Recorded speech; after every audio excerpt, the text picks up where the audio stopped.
Krishnan, a Hindu from Kerala.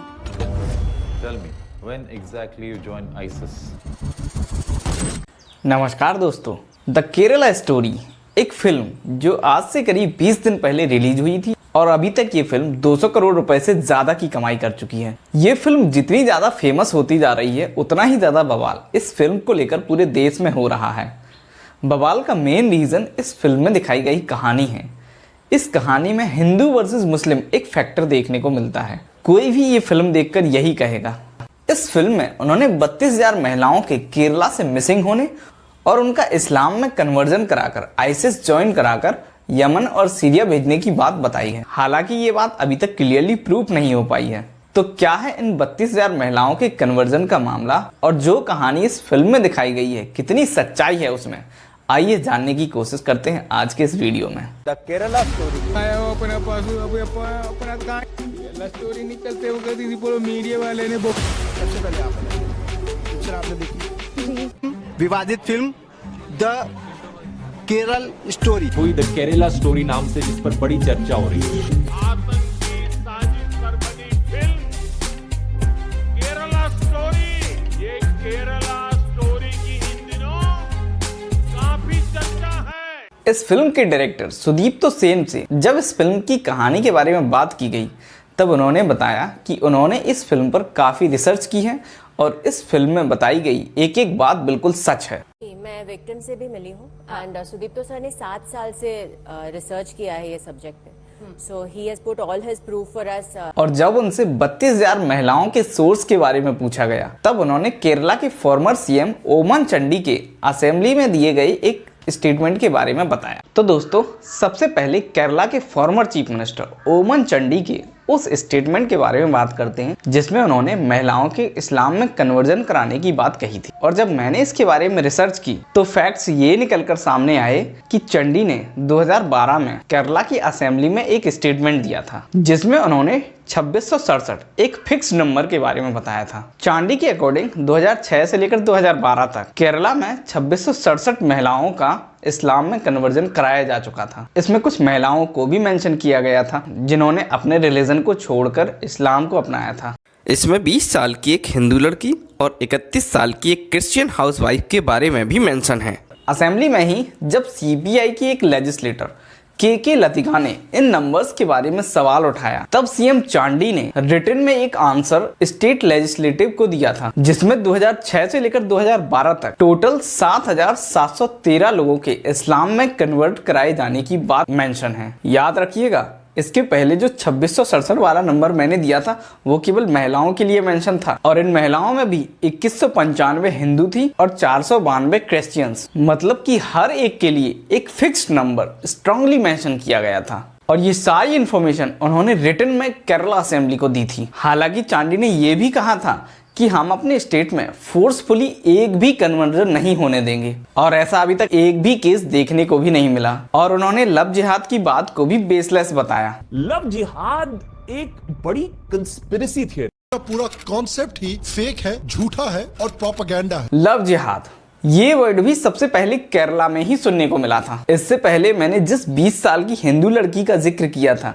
वो इसी love जिहाद का शिकार बताई जा रही थी। बाद में उसके पेरेंट्स की शिकायत करने पर उसको कोची के एक हॉस्पिटल से एक मुस्लिम लड़के के साथ पकड़ लिया जाता है। लव जिहाद इसमें कुछ मुस्लिम यूथ लड़कों के द्वारा किसी भी तरह से अदर रिलीजन्स की लड़कियों को अपने प्यार के जाल में फंसाने और फिर बाद में उन्हें अपने प्यार का वास्ता देकर इस्लाम में कन्वर्ट कराए जाने का काम किया जाता है और बाहर की मुस्लिम कंट्रीज के द्वारा इसके लिए फंडिंग भी की जाती है। ये मुझे मिला आदित्य सिंह बनके, मुझे अपने प्यार के झांसे में फंसाया। फिर उसके बाद जो है इसने बोला कि मैं शादी जब करूंगा जब तुम मुस्लिम रीति रिवाज के अनुसार रहो। भैंस का मीट जो है मेरे मुँह में ये फंसा दिया जाता था और ये हथेली ऐसे दबा दी जाती थी कि इसको चबा, इसे खा। इन दोनों ने तो उस चीज को झेला तक है, कन्वर्जन को झेला है कि किस तरीके से इन्हें कन्वर्ट किया जाता था, टॉर्चर किया जाता था। लेकिन क्या इसके लिए फोर्सफुली वर्ड यूज किया जा सकता है? यहाँ पर इन लड़कियों का ब्रेन वॉश जरूर किया जाता है और उनके ब्रेन को इस लेवल तक वॉश किया जाता है कि वो बाद में ओपनली इस बात को एक्सेप्ट करती हैं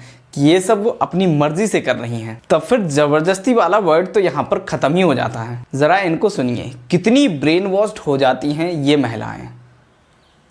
the thing is, see, when there was a Khilafah, when I was in Mohammed, I was happy at that. Khilafah was wrong. What I did was wrong. That I can't say right because I had a comfortable life there. Film में इनको एकदम लाचार और बेबस बताया गया है, लेकिन इनकी रियल लाइफ उससे कई ज़्यादा डिफरेंट है। फिल्म में जिन लड़कियों की कहानी बताई गई है वो अभी भी अफगानिस्तान की जेल में बंद हैं और इन लड़कियों ने इंडियन गवर्नमेंट से रिक्वेस्ट भी की थी कि उनको इंडिया की जेल में शिफ्ट कर दिया जाए, लेकिन इंडियन गवर्नमेंट ने इसके लिए साफ मना कर दिया था। अब अगर केरला की पॉपुलेशन की बात करें तो 2011 के सेंसस के अकॉर्डिंग केरला में 55% हिंदू, 25% मुस्लिम और 19% क्रिश्चियंस रहते हैं। केरला में मुस्लिम्स के पॉपुलेशन में ग्रोथ करने की स्पीड अदर रिलीजन्स के कंपैरिजन में 10% ज्यादा है। चलिए हम इससे रिलेटेड डेटा को भी एनालिसिस करते हैं।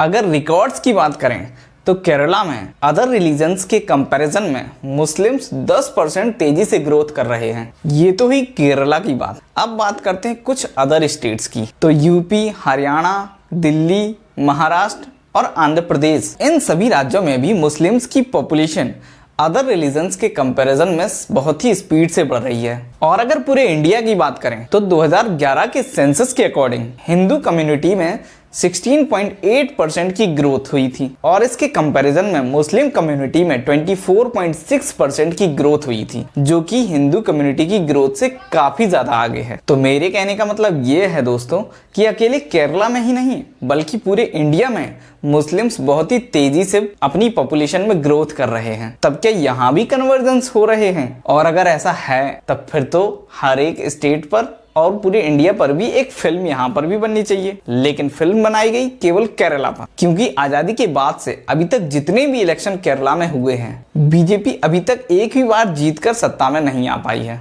बाकी आगे की कहानी आप समझ ही रहे होंगे। अब अगर इस फिल्म की कहानी से जुड़े एक और फैक्ट की बात करें तो केरला के एक और फॉर्मर सीएम वीएस अच्युतानंदन ने 2010 में एक बात कही थी। इसमें उन्होंने कहा था कि केरला आने वाले 20 सालों में कंप्लीटली एक इस्लामिक स्टेट बन जाएगा। तब से लेकर अब तक 13 साल बीत चुके हैं। उस समय उनकी इस बात में कितनी सच्चाई थी ये तो हम केरला जाकर ही पता लगा पाएंगे, या फिर केरला के लोग ही इसको बहुत अच्छे से एक्सप्लेन कर पाएंगे। आपसे ये सवाल इसलिए पूछ रहा हूँ, केरल में ग्राउंड पे मैंने भी काम किया, मैं गया हूँ, मैंने देखा हुआ है वहाँ पर कुछ हकीकत है, इसमें कोई दो राय नहीं। लेकिन जब आप 32,000 कहते हैं, पूरी दुनिया में एक नैरेटिव या 32,000 लड़कियों का धर्म परिवर्तन कराया गया। इस फिल्म को कहीं बैन तो कहीं टैक्स फ्री किया गया, जैसे कि पश्चिम बंगाल की गवर्नमेंट ने इस फिल्म को बैन कर दिया था। हालांकि सुप्रीम कोर्ट के ऑर्डर के बाद उनको अपना बैन हटाना पड़ा। इस फिल्म में पॉलिटिकल इंटरेस्ट सबसे ज्यादा देखने को मिला है। कई पॉलिटिकल लीडर्स इस मूवी को सपोर्ट करते हुए दिखाए गए हैं। इसमें हमारे देश के प्राइम मिनिस्टर भी शामिल हैं। इस फिल्म के डायरेक्टर सुदीप्तो सेन कहते हैं कि उन्होंने इस फिल्म को बनाने से पहले कई सालों तक इस पर रिसर्च की थी, लेकिन जब उनसे केरला से 32,000 महिलाओं के मिसिंग होने और उनको आईएसआईएस ज्वाइन कराकर सीरिया भेजने के बारे में प्रूफ मांगे गए तब उनकी हालत कुछ और ही थी। हालांकि सुदीप्तो सेन ने यह दावा किया था कि इस फिल्म में बताई गई एक एक बात बिल्कुल सच है और उनके पास इसकी प्रूफ भी हैं। तब फिर मेरे अकॉर्डिंग उनको ये सारे प्रूफ पुलिस को दे देना चाहिए और ऐसे लोगों पर कार्रवाई करानी चाहिए जो अभी तक ऐसे इलीगल कन्वर्जन कराते आए हैं, क्योंकि फिल्म के लास्ट में यही बताया गया है कि वो अभी भी फ्री घूम रहे हैं। और अगर डायरेक्टर सुदीप्तो सेन को इस फिल्म के माध्यम से सच ही बताना था तब उसके लिए कर्नाटक इलेक्शन के ठीक पहले का टाइम थोड़ा गलत नहीं है? बाकी आपकी क्या राय है इसको लेकर मुझे कमेंट में जरूर बताइएगा। अब इस फिल्म के डायरेक्टर के अकॉर्डिंग 100% सच बताने वाली बात पर आप न जाने कितना यकीन करते हैं, ये तो आप ही पर डिपेंड करता है। अब बात करते हैं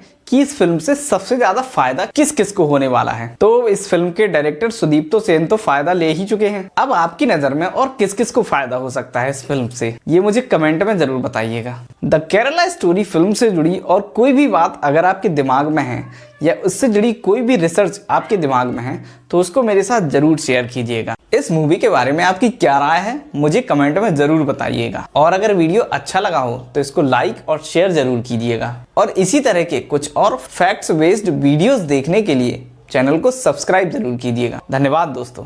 मुझे लगता है ये लोगों को भड़काने के लिए मूवी आई है। मुझे लगता है ऐसी मूवी को बैन कर देना चाहिए, क्योंकि हम यहाँ रहते हैं इंडिया में और हमें पता है कि हमारे जो दोस्त हैं, मतलब मेरे खुद के सबसे अच्छे दोस्त मेरे Hindu. This is Nimisha alias Fatima, one of the 4 women from Kerala who joined the Islamic State in Khorasan province. हमारी फिल्म जो है वो सिर्फ 3 लड़कियों की कहानी